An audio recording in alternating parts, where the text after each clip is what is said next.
I have this, typically people saying to me, should I be a lawyer? Or rather, should my child go and read law? And for years I've said, oh yeah, it's great, it's a meal ticket. And it's a great life. You get to get paid for talking, which is what I always sort of relish. And it's fun, and you learn a huge amount. I'm not sure I'm saying that anymore. In fact, I'm quite sure I'm not saying it. I'm saying if you like the academic stimulation, great. But I don't think the legal practice as we see it today is sustainable. The real point you hit on, and the one I want to touch on, is the far more important one. You said people have their sense of identity and they get their fulfillment out of work. Yeah. What is our purpose? You take away work, we are left without purpose. We need to understand our purpose, build a purpose, and allow people to continue to do things which are fulfilling. And that's a huge challenge. Hi, I'm Freya. Welcome to the Skynet Chronicles, Business in the AI Age, the podcast that dives deep into the world where artificial intelligence meets business. Join us as we explore the latest trends, challenges, and opportunities in this ever-evolving landscape. From innovative startups to established enterprises, we'll uncover the secrets behind the successful integration of AI technologies. So grab a cup of coffee, sit back, and get ready to unlock the mysteries of business in the AI age. Good morning, Quentin. Quentin Salt, legal extraordinaire, AI wizard. Although not originally, moving to be a technical. I've just turned one page further than everybody, lots of other people in the book. And that's all there is to it. That's all there ever is. So let's start with something nice and easy. When was the last time you used AI? Oh, this morning. What did you use it for? I have been, I develop a series on LinkedIn and I came across an idea and thought I want an analogy to illustrate that. Went straight on to Claude and said, please help me. Here's what I want to say. Can you think of an analogy? What was the analogy it shows? I'm trying to remember. Yes, it was, what I wanted to show was that the fact that a law firm is very busy doesn't demonstrate that it's going to survive. And it came up with the idea that it's going to be destroyed, and everybody coming in and out are the architects and the surveyors and the asbestos people and the demolition experts. So everybody looking at it from outside says, wow, that's busy. The analogy didn't quite work because I wanted to say that they're really busy doing work, which is valuable work. But we worked on it and came to the idea that it's actually a law firm building in a valley below a beautiful reservoir. And all the other businesses are busy implementing new technology as well. So they all need lawyers to help them advise. So all of them are going to the lawyers. They're all getting the advice. Meanwhile, the lawyers are pulling in their own architects to redevelop and get ready for that which is coming. And up above them in the reservoir, the engineers are busy re-engineering the dam. And everybody's going to get their feet rather wet in a hurry. That's the idea. Fantastic. So that all came out of my spinning through with Claude to say, here's what I want to say. Fantastic. So you've been helping Project Rising on our windy road journey for the past 6 years. It's a great journey. In many ways, as a nice happy voice on my shoulder saying the things that I should be hearing, helping us with our legal direction, including all of our paperwork over the years. What's been the biggest change that you've noticed with AI over the time that we've been working together? When we started, AI as we recognise it today didn't exist. I had my first AI investment way back in 2000, but in those days we called it intelligent agent technology, and there was no perception of the impact it was going to have. Interesting use of words then and how those words have come back around, isn't it? Yeah. Do you know what's really sad? I looked back and when we invested, we had a patent on intelligent agents. Wow. And we allowed it to lapse in 2013 because we ran out of cash. Whether or not it would have caught what's happening now, I don't know. But it's nice to think it might have done and rather sad to think it didn't. So what I'm seeing now is a sort of lull before the storm, where everybody's busy reassuring themselves that AI hasn't actually changed the world, but we're all getting ready for it. And awful lot of people living the not us world, where they're saying, "Oh, it doesn't worry me. It's not going. I can see how it'll impact everybody else, but it doesn't impact me. It won't impact my job." No, just absolutely put your head not. back in the sand. Never. I have this typically people saying to me, "Should I be a lawyer, or rather, should my child go and read law?" And for years, I've said, "Oh, yeah, it's great. It's a meal ticket, and it's a great life. You get paid for talking, which is what I always sort of relish, and it's fun, and you learn a huge amount." I'm not sure I'm saying that anymore. In fact, I'm quite sure I'm not saying it. I'm saying if you like the academic stimulation, great. But I don't think the legal practice as we see it today is sustainable. No. My son turns 20 next weekend, on Friday. And as he was growing up, he showed interest in computer science. He did some coding work for us as side projects just to get him some work experience. And I said repeatedly, whatever you do, don't study computer science at university, because everything they're teaching you is out of date and it'll soon be irrelevant. What did you tell him he should do? I didn't tell him he should do anything other than seriously explore apprenticeships, get work experience, and ideally somebody paying you to learn. And he went down the path of working towards being a chartered accountant with a company called Backafor that's now been bought by Greencore. And so he's on their accountancy apprentice path. He's learning, is being paid, but ultimately is actually doing work and is still using code and trying to work out how he can use AI within his job in order to outperform his peers. I think your advice was spot on. So the analogy I run is of my great-great-grandfather who had a car, and he had a man who walked in front of it with the red flag, literally, and the chauffeur was, yes, he could drive the car, but actually he was a mechanic. And I remember being told that before they started, he'd go out and wheel the wrench around and clean the spark plugs and do everything else that was necessary. And I think that we're training a whole group of people to learn how to code. And it's going to be as relevant to them in not very long as it is for me to know where my spark plug is on my electric car. I don't even know how to open the bonnet on my car anymore. I don't know whether the motor or the engine is at the front or the back, and nor do I care. I can drive, and that's all that's necessary. And I think the advice you gave was really sage. But we see that coding journey and how much it's changed, where we've gone from writing code to now we're coordinating agents that are writing code and instructing them based on customer issues that are coming in. And so we're seeing that. I love the term recursive self-improvement, but it's just buzzword bingo. But just the continuous improvement loops that AI is able to make when it's given agency and authority. You get OpenClaw, you run it, you have it with OpenAI on OpenAI, give it open authority. It will check what you're doing. Yeah. And it's sort of Replit on steroids. Well, locally. Following Jensen Huang's announcement at NVIDIA GTC, NemoClaw all the way, because it'll be secure then. And it'll be running on infrastructure in a house or an office rather than in a data center. Secure is interesting. As soon as you give it an open door, the security is gone. OpenClaw, what did we get last week? OpenClaw Floor. Open floor, wasn't it? Open floor. Which is effectively an image on a website that corrupted the instructions. But I mean, it's easily and it was patched within a day. Yes. And we've seen this so many times through history. And all the naysayers saying, this is doomed because it doesn't work. Actually, it's doomed. No, it'll work. Well, it's also the rate of adoption.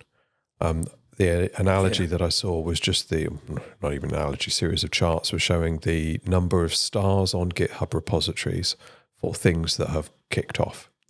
And it included React from Meta, which has just become the de facto standard for front ends, and OpenClaw.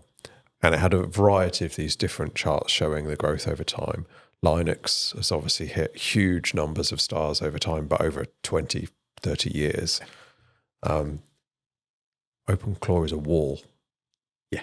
From release, 200,000 stars and continuing to grow. And now with the backing of NVIDIA and fixing the security elements, will just become the standard for agent management. I'm intrigued. I, for years, have hated Apple. And this goes back, way back, and it's become visceral rather than logical. And it all comes down to when they started, I didn't like the idea that they owned everything and they wouldn't allow me to even own the music I'd bought. Yep. And I couldn't stomach that they would tell me how to work. And I remember spending hours painstakingly setting up their version of Outlook so it did what I wanted. And then I got an update and just rolled everything back. Yep. And I couldn't get it back to where I wanted it. So that was the genesis of saying, not Apple. And now I've just bought myself a Mac Mini because I can put OpenClaw on it and have the memory, and it all just runs.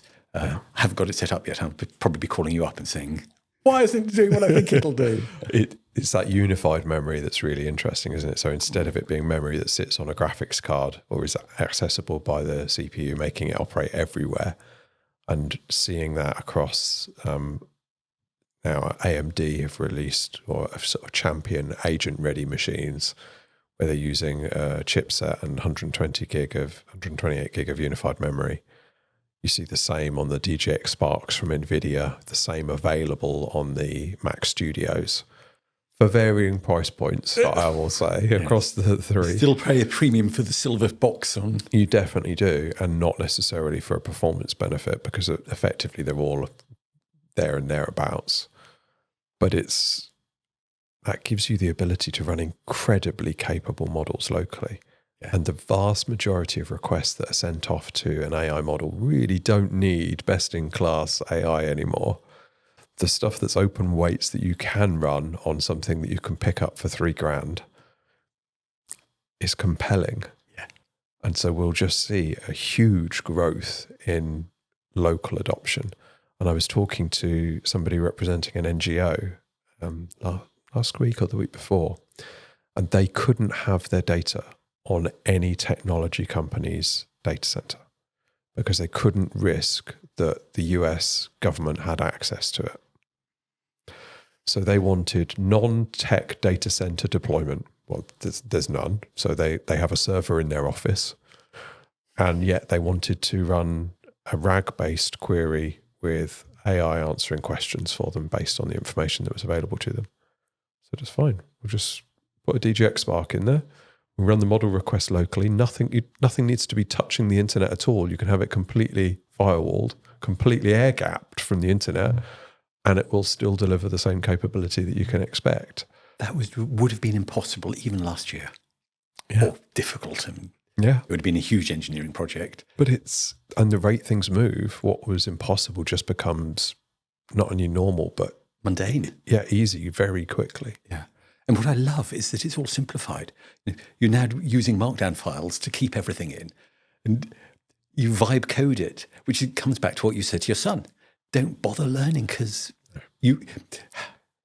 there'll be a long transition period when we still need people who understand how it works. So there is value in that. I'm not negating it. But the long-term outcome is it just works. Well, and it's that conversation I have quite often. If you want to understand what's possible, play. If you don't want to understand what's possible, but you want to benefit, talk to an expert. But you've got to do one of the two, otherwise you're being left behind. Yeah. But even being left behind perhaps ain't so bad. How many people learnt to drive to begin with? And what happens is it becomes normalised and you start to use it. So wait long enough and it'll come to you. It's just whether in the meantime that business has been undercut on price and taken out of the market by a business that chose to automate and lean in more heavily. So that's my challenge for you. What is the business which is sustainable? I think a blacksmith on a novelty historic centre where you can go and see how metalwork used to be done. I think that's sustainable forever.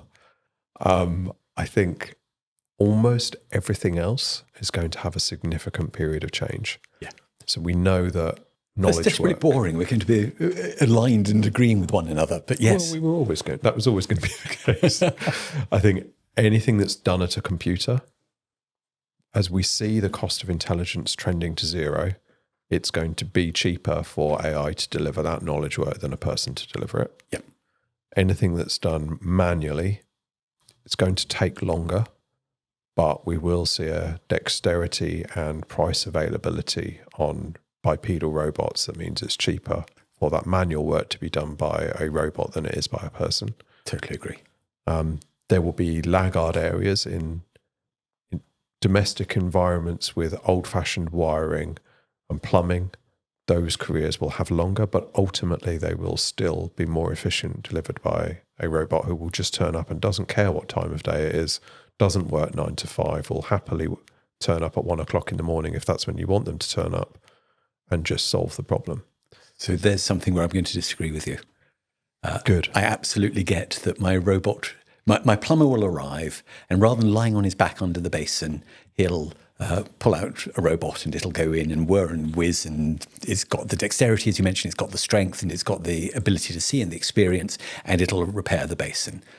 The next time it comes, it'll come and do the same for the radiator, and it'll check all the pipes, and when the boiler goes wrong, it'll be able to repair that. So absolutely aligned with you, and it won't mind if it works at 1 o'clock in the morning or whatever time you ask it to do the work. So far, we're totally agreed.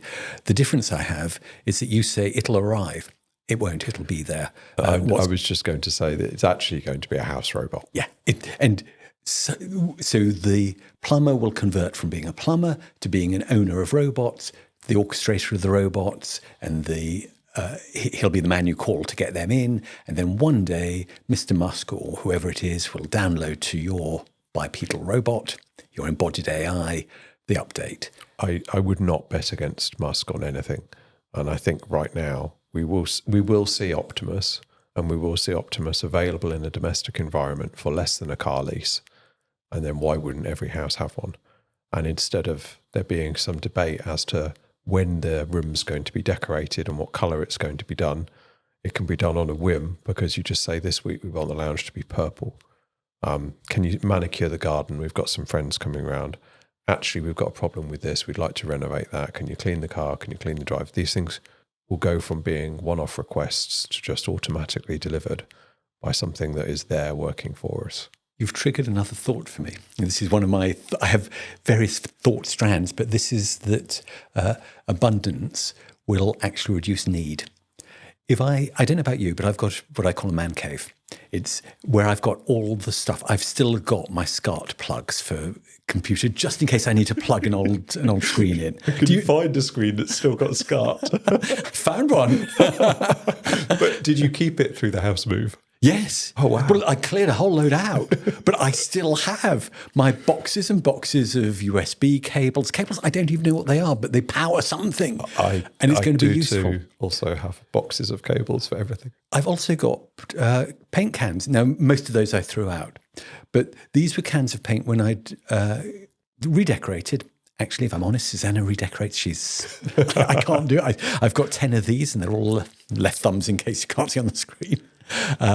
And when we buy the paint, she tells me, estimates how much we need, and then I buy extra because I don't want to run short. And then when we finish the job, you can only buy it in 5 or 10 litre pots. So we've got a pot full, and then I keep it because if I need to retouch, I know I won't be able to match the paint colour. Yep. With the onset of abundance, when I come to painting this room, I just hold my device up. It'll tell me how much paint I need, how long it'll take, and it'll order the paint, and it'll be delivered in the size I want it, and it'll be delivered very quickly. And so I don't have the waste. I don't need to keep an old can.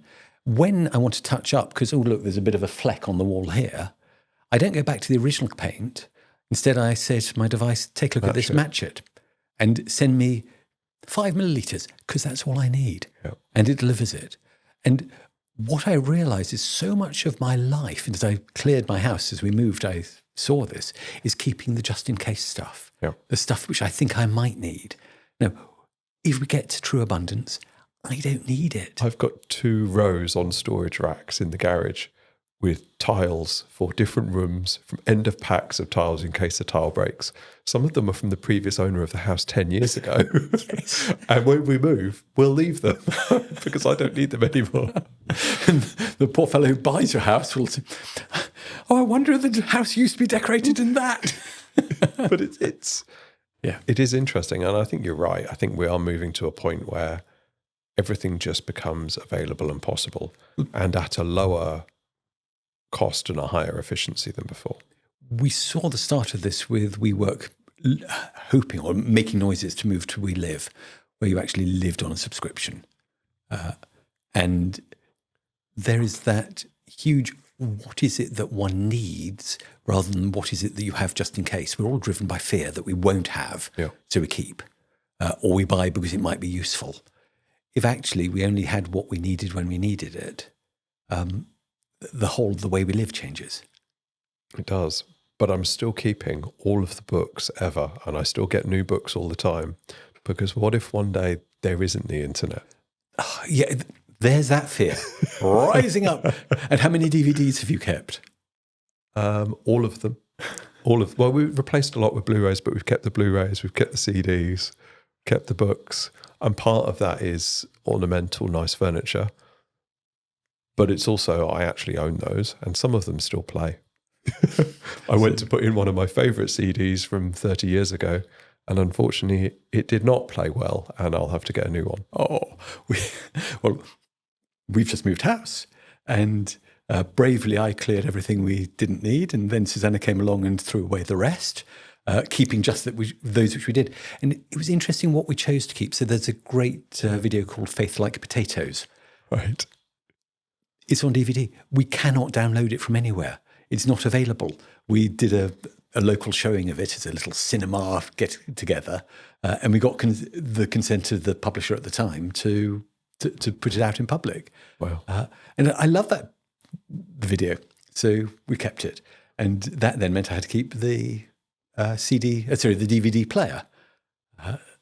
So whereas I've thrown away my Fire Stick, thrown away the Google, whatever it was, to connect to the phone, I've bought myself a Samsung 50-inch box, which does everything. Yeah. I just love it. It does everything, but it won't play Super 8s.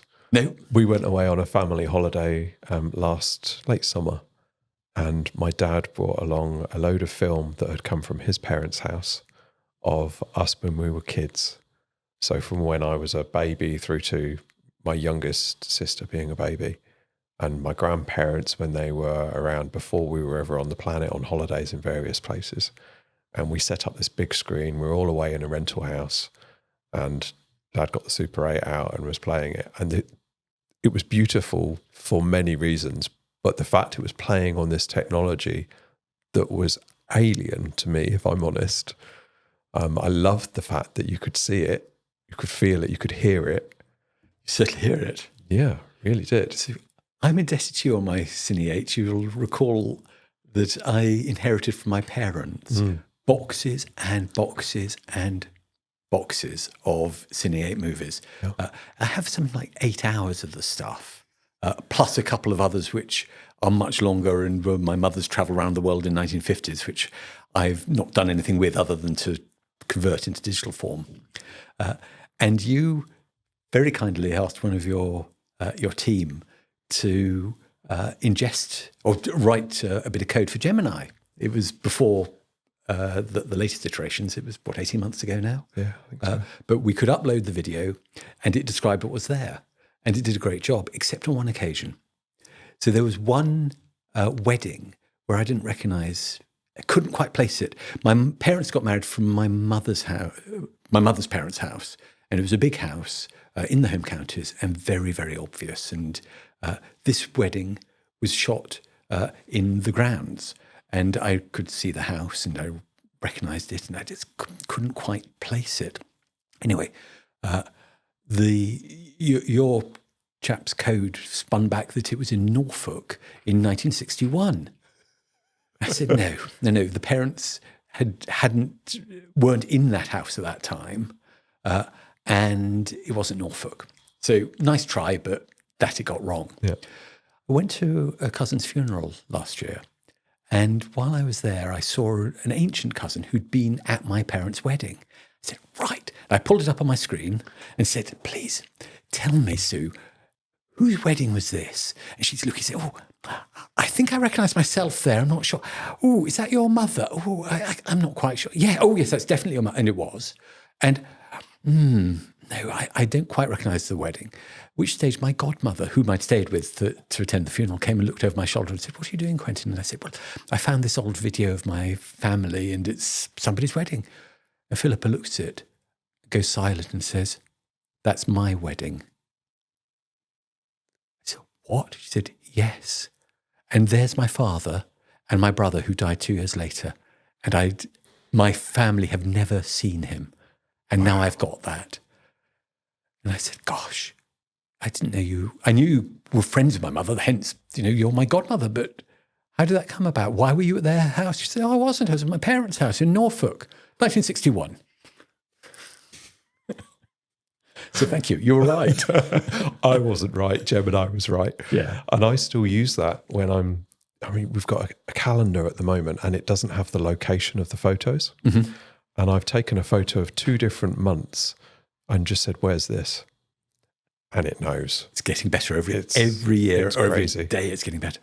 So did I tell you I've developed a business on the back of what we learnt from that? No. So I've met up with the most amazing lady, Naomi Korn, Okay. who runs Naomi Korn Associates. Yeah. And she is the leading light of orphan works in the UK and probably in Europe. Yeah. I had no idea what orphan works were. It's some really arcane bit of copyright law. And effectively it means if you might physically own the artifact. So somebody owns that beautiful bonsai tree. But if I had an image of it, the person who took the photograph owns the copyright in it. Yeah. So I'm allowed to put the photograph up on the wall because I own it, but I'm not necessarily allowed to put the photograph up on the internet because I don't own the copyright. And if you go into a museum, you'll discover that they say this week or this month up from the archives, we've got this all on display. Yeah. And I never understood, why do they pull it up from the archives and put it on display, but they don't put it out in public? And it's this orphan works problem that they can't put on display because they don't know who owns it. Having seen what you could do or what the AI could do, talking with Naomi, and it's far more complicated than I ever anticipated, we've been building that out. And I think it's going to be it does what I say a business today has to do. And that takes advantage of the new oil, which is data. And she's got a deep, deep well of her data all about how the orphan works copyright legislation works. And then we can allow the museums, the GLAMs, galleries, libraries, archives, museums, to drill their own wells. All the things that have just been hidden underground or in a back room that never come out to see the daylight. And this is all brand new stuff which AI has never been trained on, and they will own it for themselves. And that's for the public good, and I love it. Yeah. So I'm really hoping that comes Fantastic. good. I'm sure it will. And there are so many applications of this technology, and it's really just talking to businesses, understanding the problems that they're having and going, well, have you thought about this? Or maybe it could be done like that. And so much good comes from it. Have you had any lawyers come to ask you about using it? Yes. Yeah, we've had a few, both on the fringes of law, like in the wills space, we've been quite active. But in reviewing documents, in creating work that has to be signed off or authorised, some of it legal, some of it tangential, but still requiring human sign-off of an expert in the field. And it's moving very quickly. And what part of that legal process do you think cannot be consigned to AI, automated? Currently, the elements that require human signatory and sign-off. But the only bit that requires human signature and sign-off is reviewing the output and saying, yes, this is appropriate. And when you look at it in that lens, essentially the entire legal industry is ripe for a revolution. What I love about what you've just said is it requires human sign-off. And my belief is that the regulatory moat is going to become a wall to stop the lawyers getting out. At the moment, there are 3 reasons why people go to a lawyer. One is the inertia. This is the most important transaction I'm ever going to do. It's buying my house, selling my house. Yeah. When I came to buying or selling my house, I went to a lawyer. It's buying or selling a business. I sold a multi-billion-pound business earlier this year, and we went to lawyers. I hated the process. It was, I don't need to go into the details, but it was incredibly inefficient, and you could see how it would be made more efficient, but it was an important deal. So I went there. And why do I go to the lawyer? Well, actually, it's the same reason that I keep up my man cave, fear. If something goes wrong, I want to know that I'm protected, and that's the insurance element. So I use the lawyer as an insurance policy. And then why do I go to the lawyer? It's because he's the only one who can get insurance because of the regulation, historically. Yep. So my argument runs that actually most of the small business stuff I do, and this comes back to the question you first asked me, what's changed? When I started, I would create the articles, the subscription agreement, the shareholders agreement. As you have for us. All the other paperwork. And of course, I did a fabulous job for you. But why on earth would you do that now? And that's largely been supplanted by seed legals and Legal Catalyst and lots of others. But even they are being left behind, because what I'm seeing increasingly is that the small business decisions and even quite big business decisions are being made by intelligent people using AI. And they read it and say, it's good enough. And it's good enough that will kill the middle-ranking legal elements. Because if I can go to the AI assistant and say, I've got this deal I want to document, please help me. And it's quicker and cheaper, and I can really ask it what I want it to know, what I want to know. Yep. Why on earth will I pay for somebody else to do that? And just 10 days ago now, 11 Labs came out saying it was getting insurance for its AI bots. Yep. That insurance is coming. And when it comes, no one will blame me for using the AI. And at that stage, the lawyer says, oh, I can do this as well, but just let me take all this information which I need to satisfy the regulatory requirements. I've just got to climb over this small wall before I can give you what that guy can give you. Oh, by the way, you're paying so little, I can't afford to do it for that. Yep. And the business is going to be destroyed. And I think we'll see that same commoditisation, essentially, of almost every service. Yeah. Where things can be delivered more quickly, more cheaply through the aggressive use of AI technology. And it becomes a price differentiation. Because a business that has 20 people that are all involved in touching something versus a business that has none, which is going to be cheaper. And you're right, but it's not just the price. I mean, when you say price, that encapsulates speed.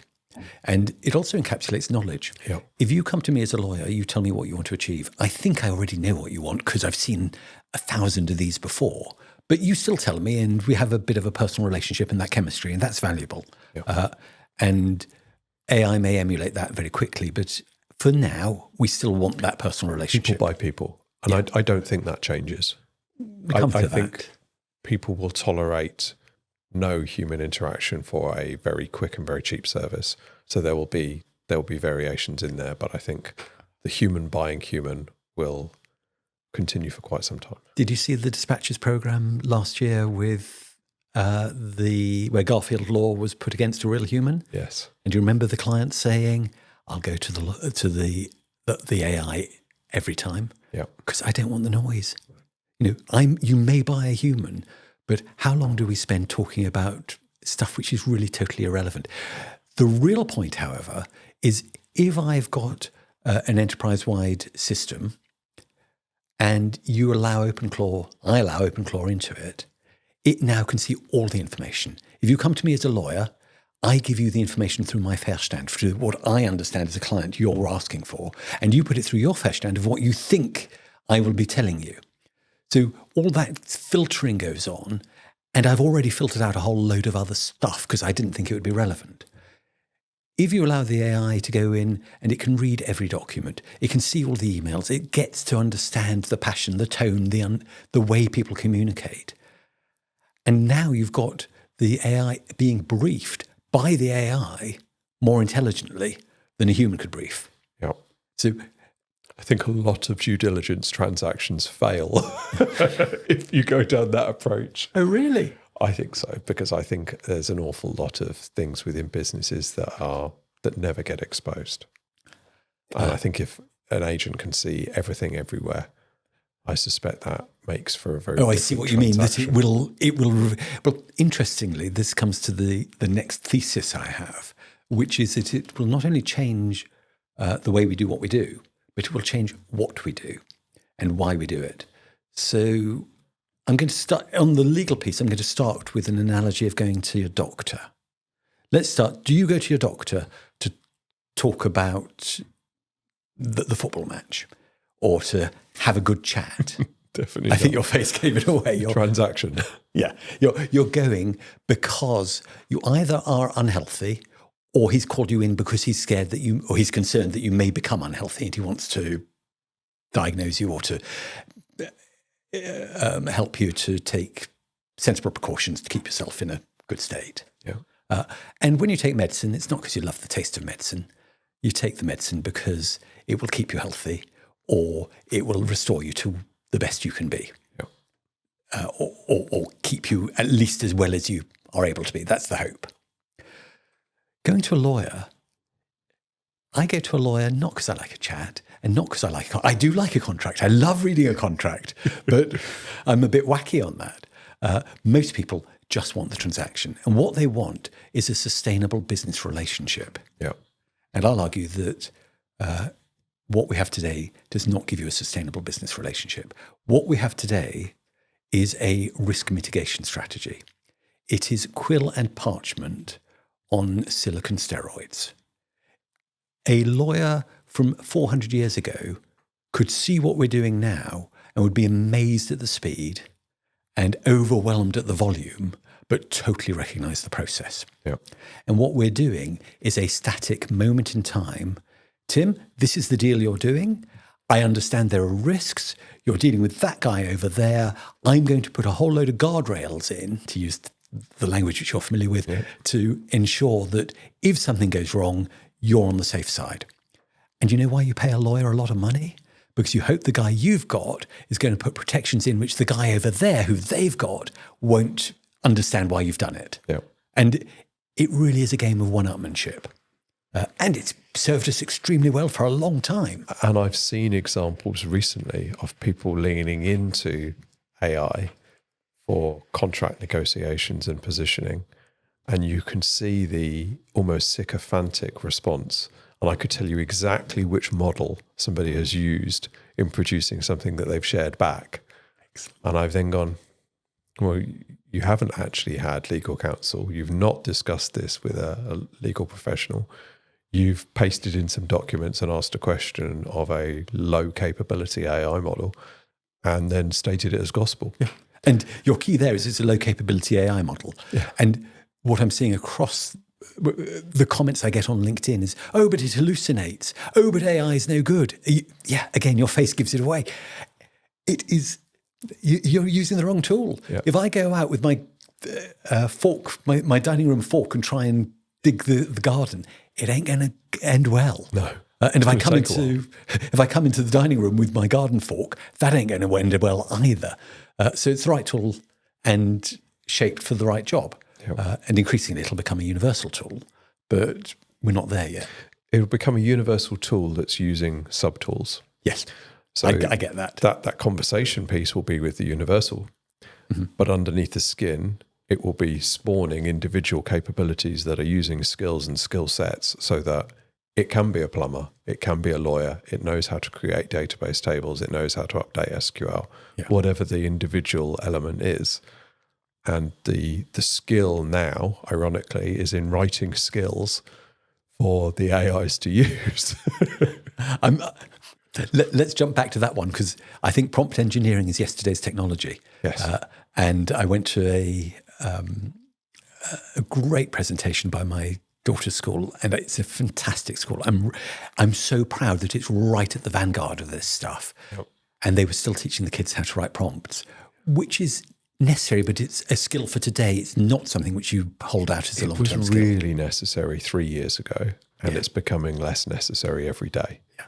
And I asked, why aren't you telling them that these tools have memories and that you can go into your OpenAI, your Claude, your Gemini, whatever foundational model you're using, because they're all using these big ones, and just tell it that you're studying GCSE biology with this board, doing these subjects, so you don't have to repeat that every time.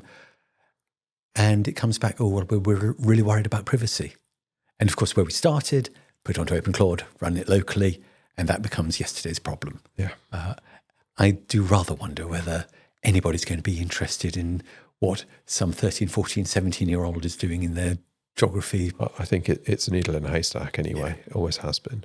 But it's a fair challenge. Back to how the technology will change what we do. The lawyer, I say, creates a document which is static, a moment in time. And you pay me because you hope that I'll see something that the next guy doesn't see. And I think on occasions we have. And I'm kind of proud of that, but it's a game. Yeah. And by the time the advice I'm giving is being emulated by the advice he's been given, actually there's no benefit, and also there's no fun in the game. No. And it's a nil-sum game. And what you then say is, what are you as a business wanting? You're wanting a sustainable business relationship. And actually, what happens with today's contracts is when they go wrong, you get annoyed. And if I continue to breach, using the language, you eventually threaten to sue. And either I correct and remedy or I don't. And sooner or later, you sue me. And at that stage, we know that the only people who are guaranteed to win are the lawyers on each side. And we both also know that if I'm going to be bloody minded about this, we've got 2 or 3 years of good old-fashioned knuckle-dusting litigation. For what? The for what is, I end up putting you in the position you would have been in had I not breached the contract. And by the way, you're still out of pocket because you've paid lawyers more than I'll ever reward you. Absolutely. So what is that about? Literally becomes just a waste of time, doesn't it? And how can that time be more valuably used? And the function it serves is the threat is such that I won't breach the contract because I know that it'll be a waste of time. Yeah. So that's the way it works. Spin it on its head and say, what I really wanted was a sustainable business relationship. I contract with you to do something. What I want you to do is to have a living contract, a real-time monitoring, using the Internet of Things, using blockchain, using all the other technology we've got. So as I start to deviate from what I said I would do, you immediately put a hand up and say, hey, Quentin, you're not where I thought you were going to be. And then we discuss not how I'm going to compensate you, because that may not be the best answer. You might say, actually, you know what? You're going to supply me all those widgets. I don't need all those widgets today. Can you supply me more next week? Yeah. And I've got to look into my contracts with my suppliers and say, why aren't I able to satisfy what I promised Tim I'd do? Oh, that guy's not delivering me the raw materials. So negotiate with him. And that whole intelligent agent technology chain rolls through. And by the way, have you noticed it's the intelligent agent technology? That means it's actually the agents who are doing the negotiation for my business. That means the people aren't there. So I talked about you and me negotiating a contract. It'll be, in my case, Andrea. She's my humanoid AI bot. Humanoid? Well, it's anthropomorphized. Yes, thank you. But people do. When you're using have you got an install of OpenClaw? Yes. And have you got an agent or multiple agents running? It's multiple. And do you give them names? They have names. And do you think of them as your workforce or your family or your peer group? How do you characterize them? And you possibly haven't, but perhaps you should. I would say it's like a team. So it is effectively ultimately workforce, but it's a team that are performing at a level I wouldn't be able to perform without them. And do each of them have different strengths and weaknesses? They have specific jobs, effectively, that they're doing. Yeah. And do you talk to them? Talk to one of them, and then that coordinates with That's the coordinator. And what's his or her name? It's Hal. Which it shouldn't be, really, but all of my computers have been named Hal with sequential numbers over the years, so it just seems sensible to keep it. It's entirely logical. And Hal's got a personality. Yeah. I cannot stop Andrea, who's on my ChatGPT, from saying absolutely. It so annoys me. And I even say to her, Andrea, you're doing a great job, but please remember, do not use the word absolutely when you're talking to me. And do you know her response? Absolutely. Absolutely. Change the underlying model. Yeah, which is hence the Mac Mini. Let's get that up and running. Absolutely. But it's moving so quickly, isn't it? And what would have just seemed like madness not that long ago is just normal in the space that we're operating in.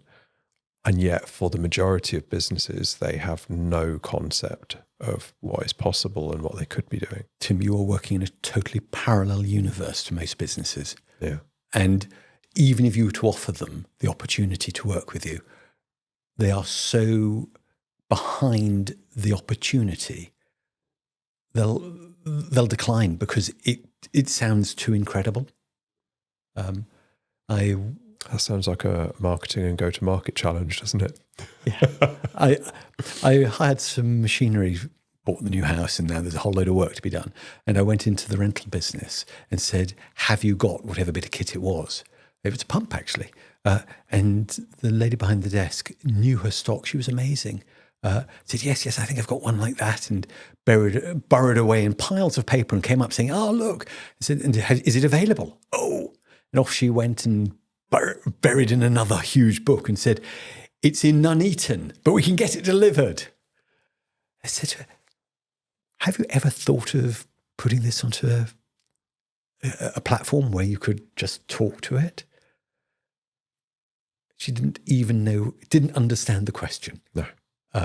And the idea of giving me the ability to call up and say, have you got this? And a chatbot at the other end was so incredible.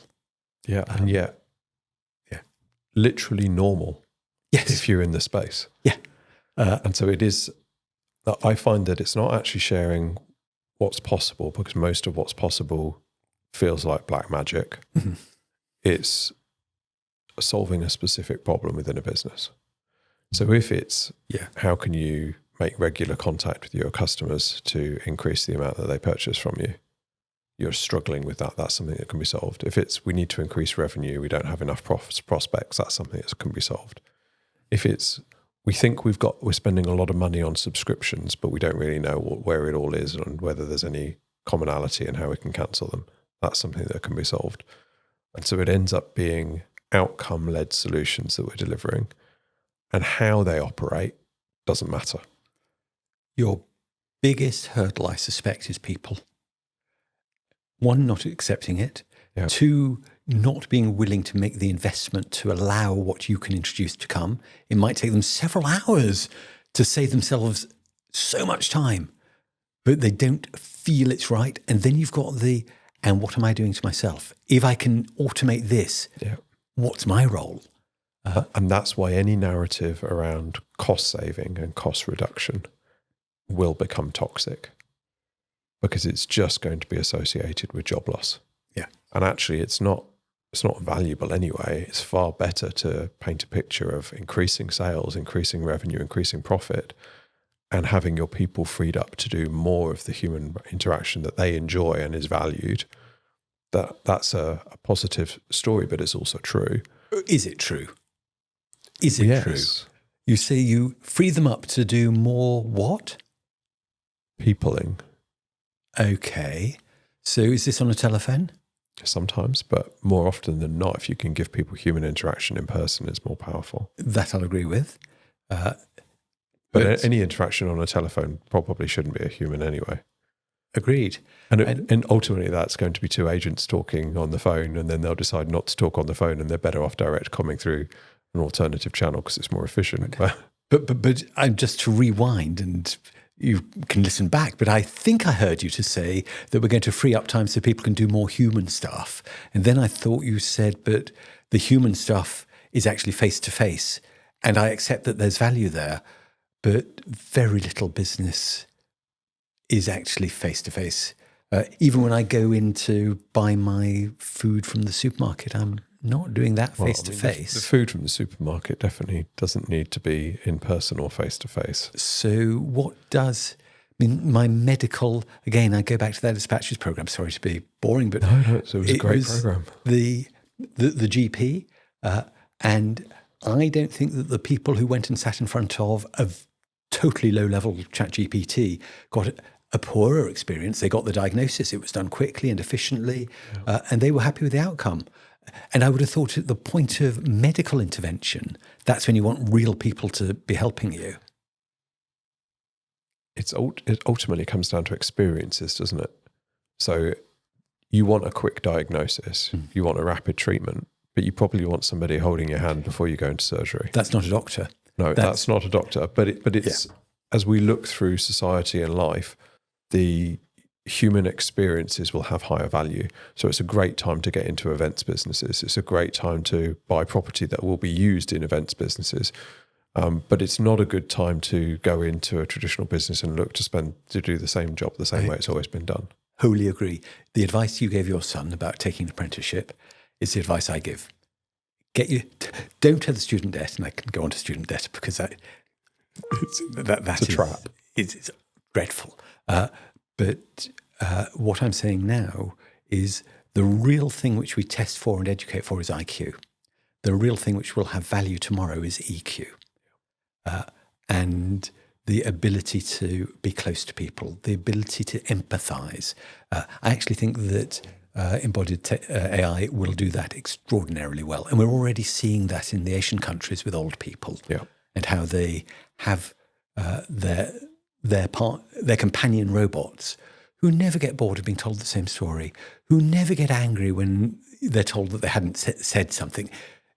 That compassion can be emulated. It can, and I saw an example of a cuddle bot in the UK, and it's being used in dementia care homes and in cancer, towards cancer end of life. But effectively, it's got arms and it's got legs, it wraps around you, it's warm and it's got a heartbeat.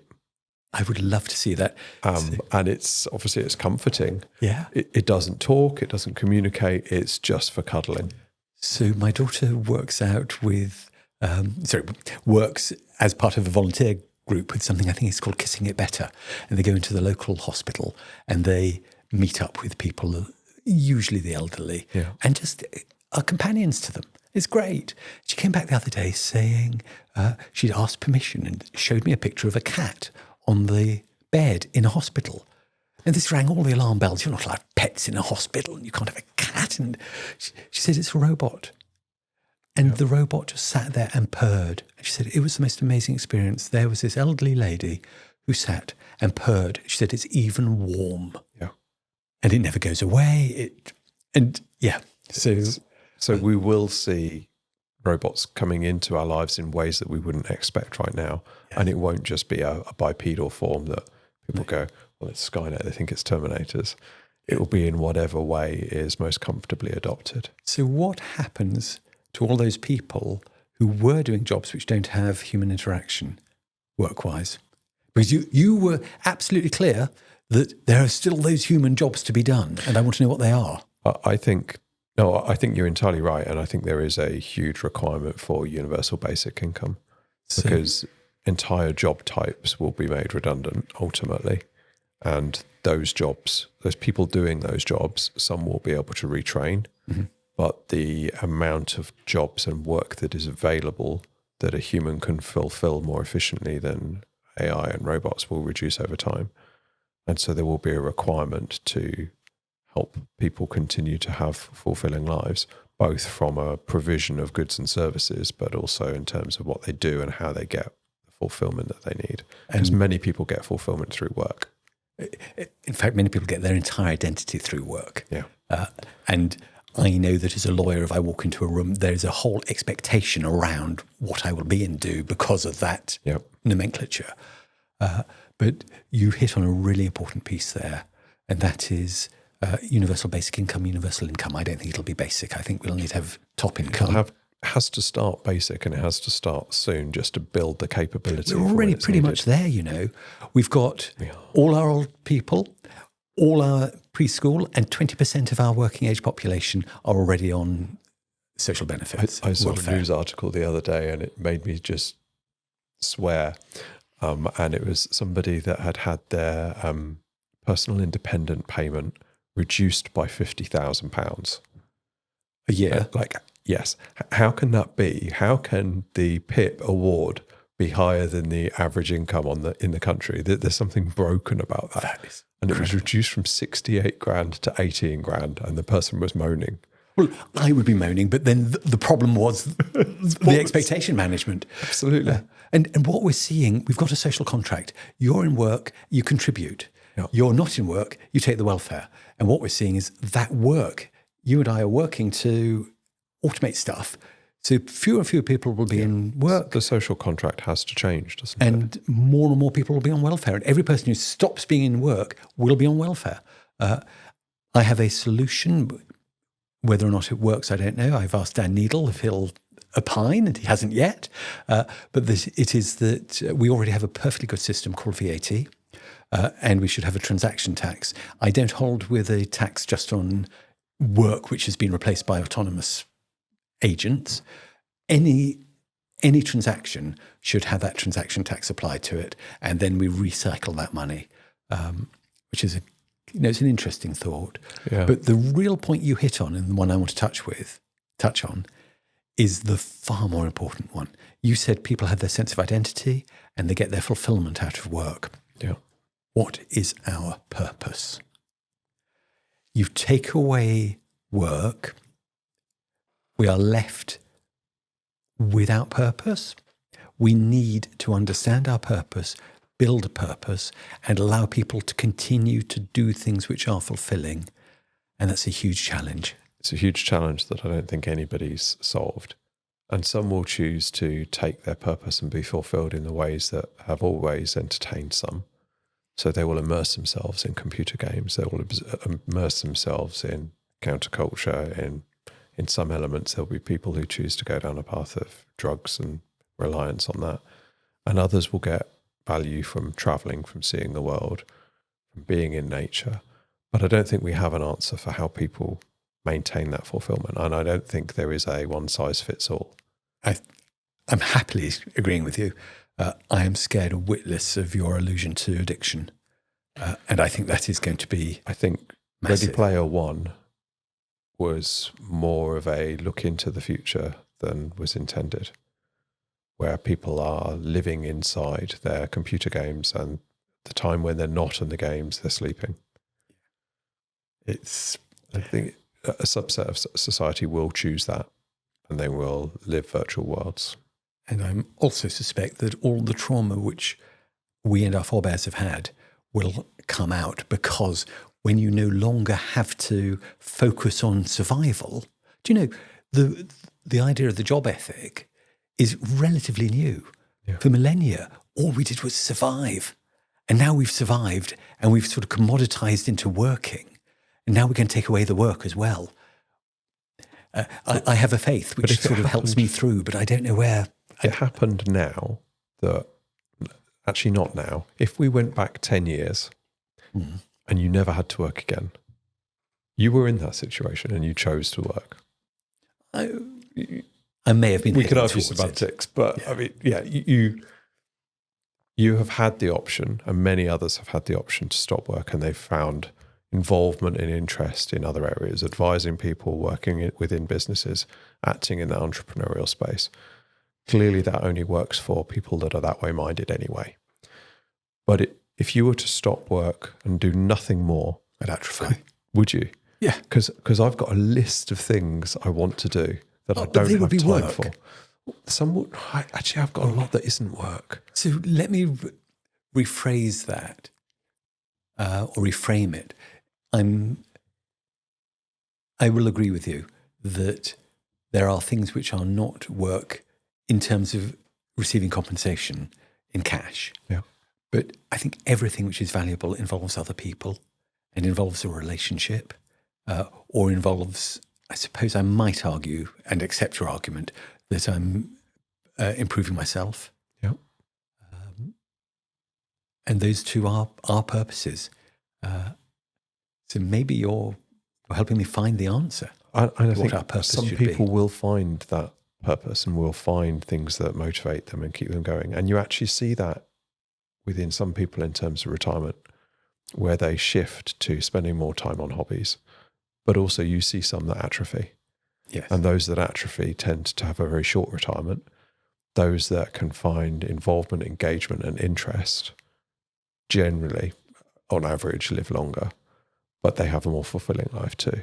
Yeah. So I think finding the hobbies that you can continue to enjoy as your body fades in terms of its physical capability, and still getting that joy and lust for life will be critical.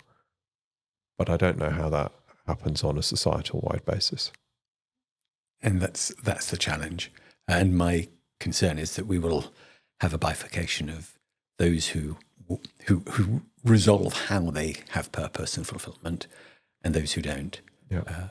And that's not a happy thought. It's not a happy thought, but arguably society's operated in that way forever.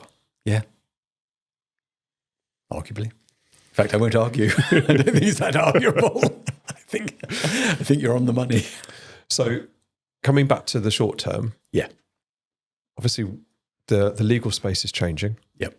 And any interaction that is single party, that is dual party, that is multi-party, will have a different form of solution. Where are the applications of AI that are exciting you most within the legal space right now?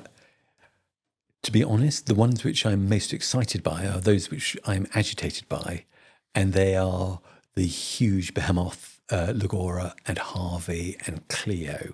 And I think that they are sleight of hand, Yeah. and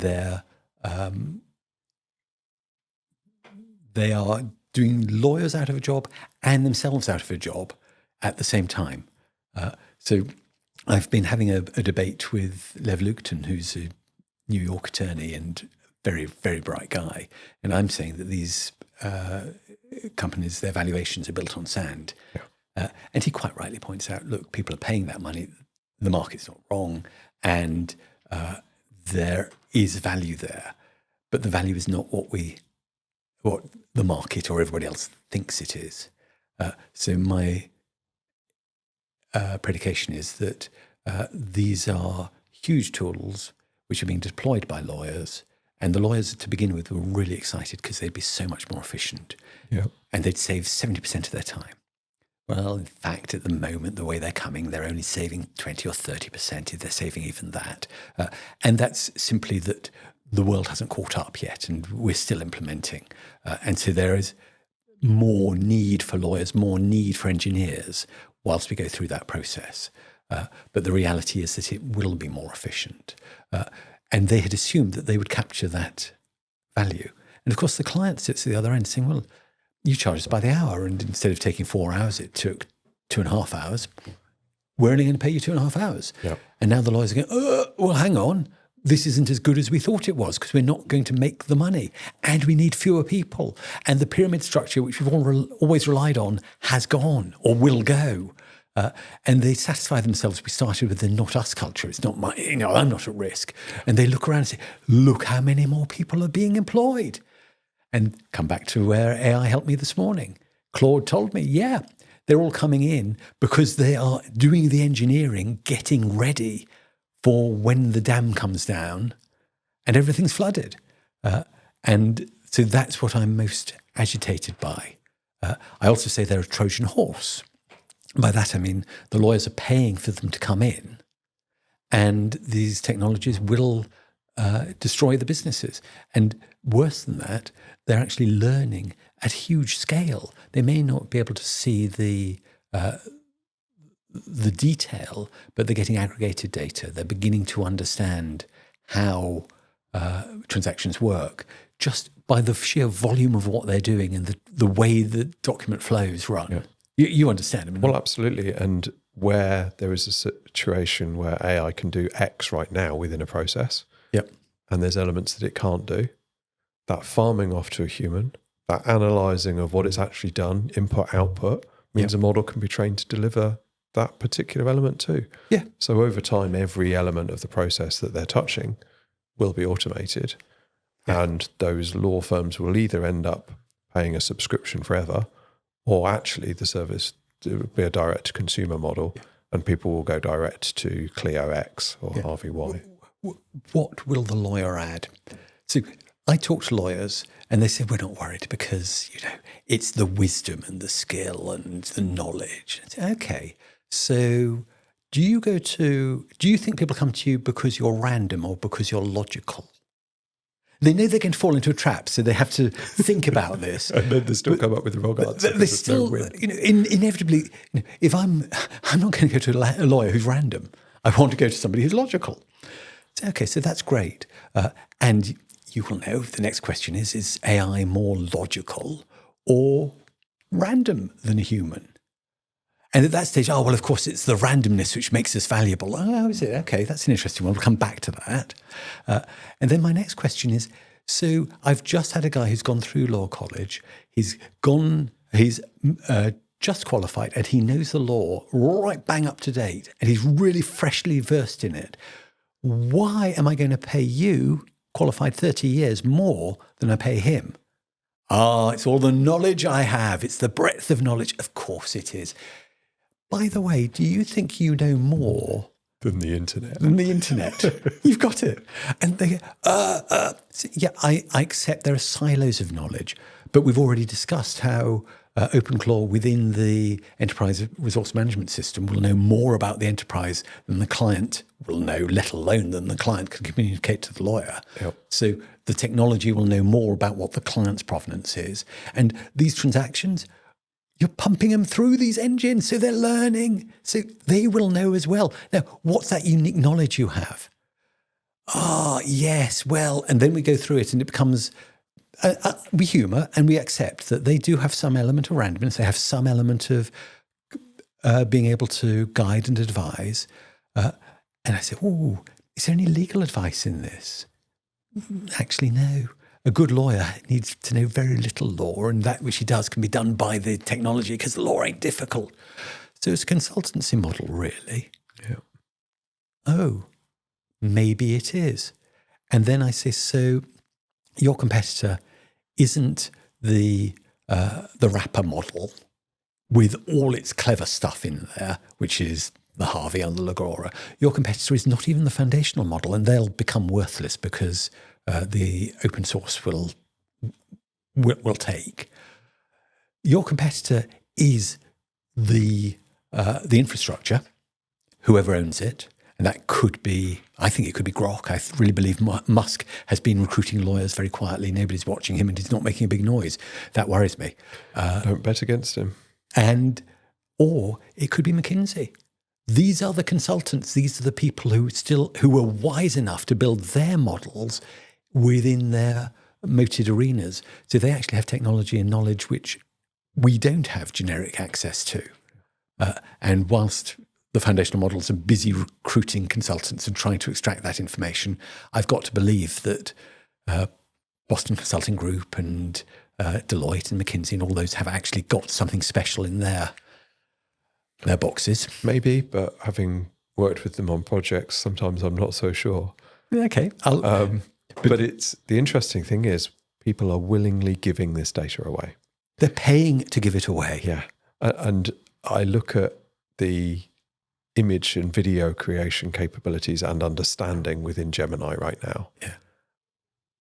And people missed the fact that they were training it with captures for years. Yes. This is a cat, this is a dog, and now the captures are which of these animals have legs or whatever it is, but it's still just giving more and more input that is visual identification that allows the creation of amazing models. Yeah. And we see the Seed Dance to video creation model from ByteDance. Amazing. It's just been trained on TikTok videos. Yeah. millions and millions of videos, and now all of a sudden it understands physics, real world placement stuff. Does it understand physics, or can it apply physics? Well, no, it's a very good point. It can apply physics, and it hasn't actually needed to state the physical properties of it. Yeah. And you just see things like placement in non-visual space, or camera spins, and it understands not just where the ball is, but where the ball's gone to on the arc that it would have followed.